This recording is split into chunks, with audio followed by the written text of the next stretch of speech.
मणि लेकर भगवान द्वारिकाधीश पधारे, सत्राजित को प्रदान करी। आज बड़ा कष्ट हुआ सत्राजित को कि भगवान से मैंने संदेह किया और भगवान के संदेह करने पर मेरे से बहुत बड़ा अपराध हो गया। जिस समय द्वारिकाधीश से मणि पाई, सत्राजित ने प्रार्थना करी, नाथ ये मणि आप ही रख लीजिए, इसको भी रखिए और हमारी एक बेटी है सत्यभामा, सो आप उसको सहज स्वीकार भी करिए। तो तीसरा विवाह भगवान ने सत्यभामा के साथ किया। भगवान के 8 विवाह परिपूर्ण हुए।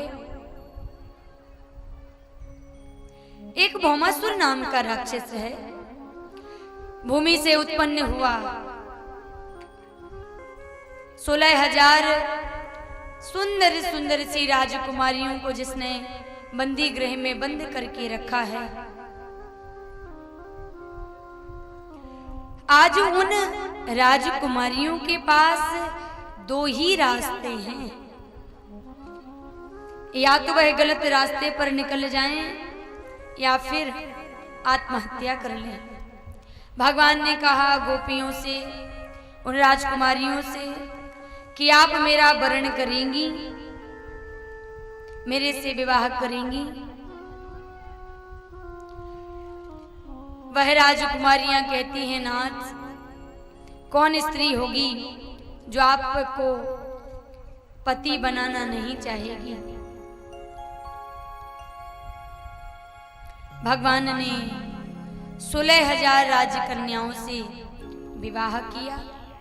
इस प्रकार भगवान के 16,008 विवाह परिपूर्ण हुए। श्री नारद जी द्वारिकाधीश के महलों में भगवान की बड़ी सुंदर गृहस्थी है, बड़ा परिवार है, उसको देखने के लिए पधारे। जब नारद जी आते हैं, दर्शन करते हैं कि किसी महल में मैया रुक्मणी भगवान योगेश्वर को भोजन करा रही हैं, किसी महल में भगवान सत्यभामा के साथ चौपर खेल रहे हैं, किसी महल में कालिंदी भगवान से बातें कर रही हैं, किसी महल में भगवान पातिव्रत धर्म का निरूपण बता रहे हैं। श्री नारद जी को देखा, आइए आइए नारद, कैसे आगमन हुआ। बस प्रभु दर्शन करने आया था, सो बड़ा धन्य हो गया। और एक एक रानी से भगवान के 10-10 पुत्रों की उत्पत्ति हुई। एक रानी से 10 बालक हुए। भगवान का बहुत बड़ा परिवार है। 16,008 पटरानियां हैं और सभी रानियों से 10-10 पुत्र जन्मे। यदि हम गुणाभाग करेंगे भगवान के कितने पुत्र जन्मे, तो हमें डायरी और पेन लेकर के बैठना पड़ेगा। किसी भी रानी को ऐसा नहीं महसूस हो रहा है कि योगेश्वर हमारे महल में नहीं है, हमारे पास भगवान नहीं है। जो जहां भी भगवान को पुकारती हैं, वहां भगवान दिखाई देते हैं।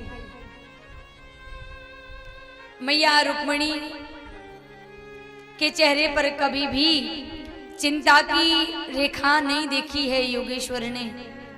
मैया रुक्मणी कभी भी क्रोध में नहीं आई हैं। अनन्य प्रेम माता रुक्मणी करती हैं भगवान योगेश्वर को।